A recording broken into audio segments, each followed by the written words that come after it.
2024년도 수도권 부동산 전망에 대해서 이야기해 볼 거야. 결론부터 말하자면 내년에는 수도권 부동산 가격이 크게 상승할 가능성이 많다. 많이 오를 거야. 결론만 듣고 싶었으면 나가면 되고, 왜 그런지에 대해서 한번 살펴볼 거야. 그러니까 부동산 시장에서 가격을 정하는 요소들이 뭐가 있을까? 당연히 수급, 수요와 공급이 있겠고, 이번에 금리가 급격하게 오르면서 가격이 크게 하락을 했지. 요 세 가지인데, 자, 수요는 뭐지? 인구, 가구 수지. 매년 가구 수는 크게 변하지가 않아. 그래서 가구 수는 빼고 공급을 보는 거지. 그리고 금리. 2021년도 9월 달부터 하락이 시작되는데, 이때는 무슨 이벤트가 있었냐면 대선을 앞두고 정부에서 대출을 막았지. 전세자금 대출도 막고, 주담대도 막고, 금리도 올리고, 이때 금리가 큰 폭으로 올라갔었는데, 자, 2021년도 10월 4일부터 아무튼 10월 11월, 자, 아파트 입주 코앞인데 어떡하라고. 미입주자 10명 중 3명 잔금 대출 구하지 못했다. 대출금리 급등 비난 거센데 금융당국 규제 영향 아냐? 오해다. 자, 대출 규제에 대해 이자 수익 올리는 은행. 새 집도 서러운데 전세대출 이자 시장금리 2배로 올랐다. 4% 중반대. 이때 대출이 막히면서 가격 하락이 시작됐지. 그리고 기준금리도 인상을 하면서 시장금리가 꽤나 높은 수준으로 유지가 됐었어. 자, 그리고 레고랜드 사태가 터졌지. 2022년 9월 28일 강원도지사가 강원랜드 개발을 맡은 강원중도 개발공사에 기업 회생을 신청하면서 발생한 한국의 채권 신용도가 다같이 폭락한 사건이야. 채권 신용도가 폭락하고 국채 금리부터 시장 금리까지 어마어마하게 올랐지. 그러면서 폭락을 시작하고 그 다음에 1월 달부터는 금리가 조금씩 낮아졌어. 그러면서 가격 회복이 있었지. 그러니까 올해 1월 달부터는 시장 금리가 하락하면서 매매 가격을 어느 정도 회복하는 듯 보였으나 최근에 다시 하락한다는 이야기가 굉장히 많이 들려오고 있어. 왜냐면 그러니까 대출 금리 같은 경우는 코픽스 금리 더하기 가상금리 마이너스 우대금리 하면 내가 실제로 대출받는 대출 금리가 나오게 되는 거야. 또 하나는 금융채 5년물 더하기 가상금리 마이너스 우대금리를 하면 내가 실제로 받는 대출 금리가 되는 거지. 어쨌든 금융채 5년물하고 코픽스가 기준이 되는 거야. 요거는 금융채 5년물 금리인데 2022년도 10월이야. 4.8, 4.9 이렇게 올라가기 시작해서 10월달, 11월달에 5.25, 5.2, 11월달에 5.13, 0을 찍고 11월 말부터 내려가기 시작하는 거야. 4.89, 12월달에 4.7까지 내려가고 그 다음에 12월 말에는 4.5, 1월 달에도 4.6, 4.5, 4.5, 4.4, 3, 4.2, 4.1, 1월 달에 4.1까지 떨어지면서 시장 반등이 왔지. 그리고 2월 달에는 4.0, 3월 달에는 4.4까지 올라갔다가 다시 3.97, 4% 밑이야. 4월 달에도. 4월 달에 4%, 3.8%, 3.9%, 4.1%, 4% 전후지. 그랬던 금리가 7월 달부터 조금씩 오르기 시작하더니 8월 달에 4.3, 9월 달에 4.4, 11월 초에 4.75까지 올라갔어. 지금 현재는 4.22야. 많이 하락했지. 대부분 지금 뉴스에 나온 거래들은 11월 초에 거래됐을 가능성이 커. 그때가 금리가 가장 높았으니까 11월 초 전후로 거래가 되었을 가능성이 높다. 그리고 12월 달, 이번 달부터는 금리가 꽤나 낮아졌기 때문에 한 0.5% 정도 내려갔지. 4.2%라는 금리는 하락이 나오기는 쉽지 않은 금리 수준이다. 자, 그러면 앞으로 금리가 어떻게 될 거냐? 그거는 정확히는 알 수 없어. 정확히는 알 수 없지만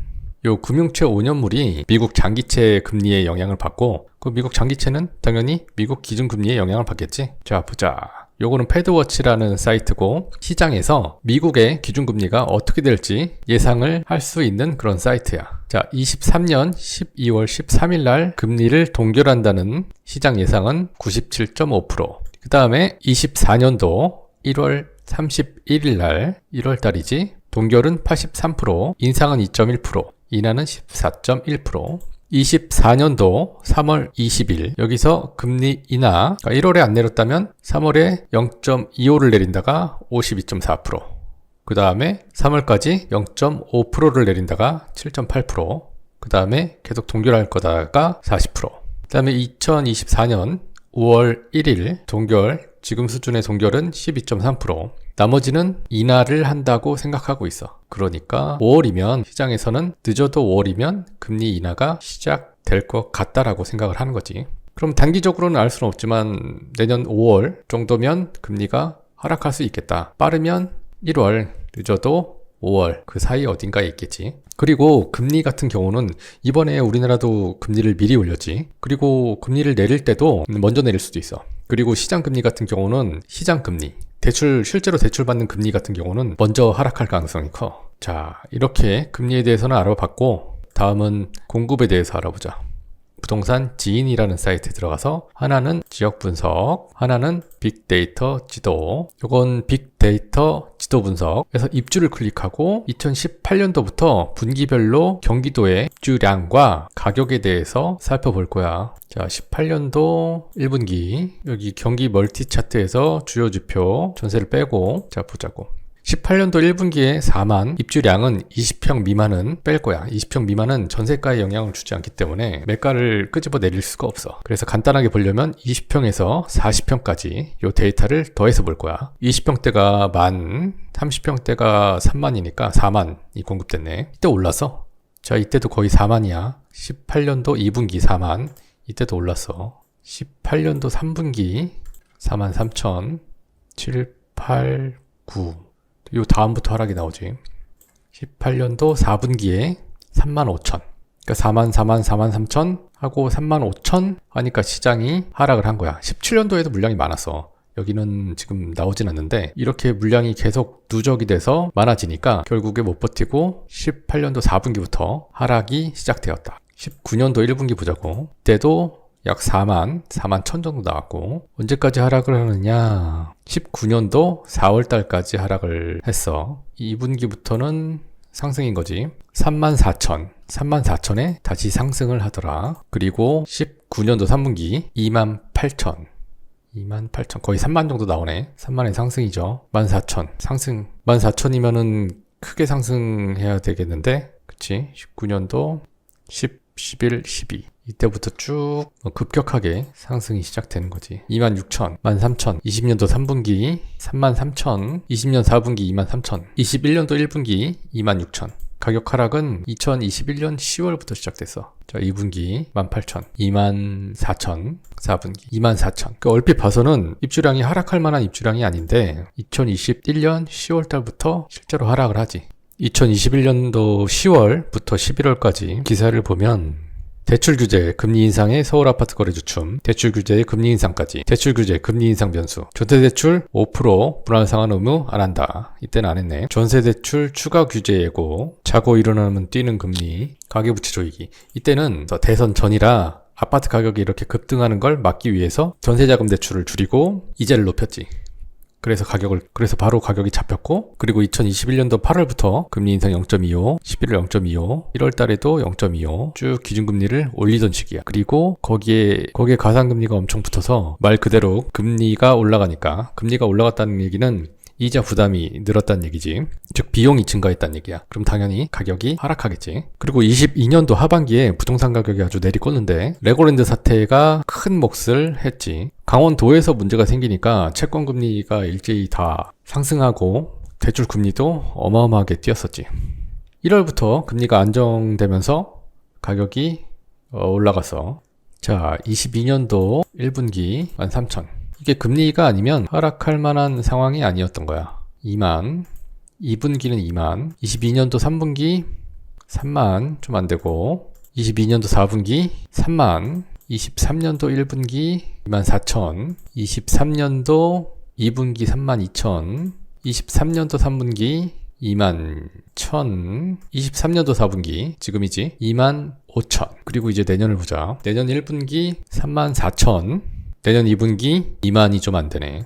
내년 3분기 2만, 내년 4분기 25,000, 25년도 1분기 2만, 25년도 2분기 16,000, 25년도 3분기 13,000, 25년도 4분기는 11,000. 공급 물량이 굉장히 부족한 상태야. 그리고 24년도, 25년도 입주 물량은 지금 컨트롤할 수가 없어. 그래서 정부에서도 지금 가격이 하락하고 있음에도 불구하고 공급 대책을 내놓고 있는데 정부에서도 알고 있는 거야. 내년, 내후년 입주 물량이 굉장히 부족하다는 걸. 시장에서는 금리가 내년 1분기 내지 2분기에 하락할 것으로 예상한다. 내년 1분기에는 34,000 정도의 물량이 있지만 2분기부터는 19,000대로 떨어지게 된다. 결론, 내년에는 전세가가 크게 상승하고 크게 상승한 전세가로 인해 매매가가 올라갈 것이다. 그리고 낮아진 금리로 인해 전세 가격 또한 크게 오를 것이며 그 올라간 전세가는 매매가를 밀어낼 것이다. 이게 전세자금 대출을 얻을 때 보통 우리가 하는 생각은 내가 얼마를 빌릴까가 아니야.